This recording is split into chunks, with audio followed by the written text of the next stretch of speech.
So we want to evaluate the function f of x is equal to negative x to the third plus 3x squared plus 9 when x is equal to 4.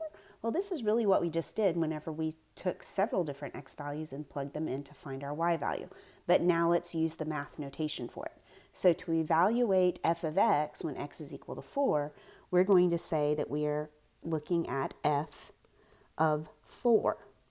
And f of 4 is going to be equal to, well, we just plug in a 4 everywhere we see x. So 4 to the third plus 3 times 4 squared plus 9.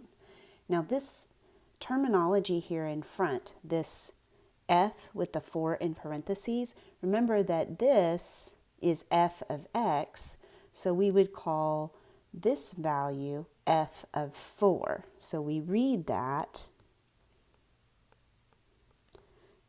as f of 4. Another way we could say it is f evaluated at 4.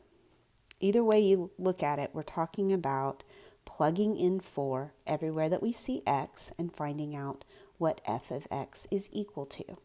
So let's do that. So if I plug in, or try starting to simplify this, 4 to the third power is 64, but we need to stick a negative on it.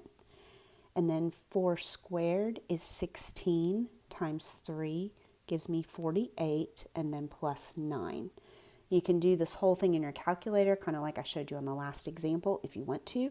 But whenever you go ahead and add and subtract as appropriate, we're going to get that f of 4 is equal to negative 7.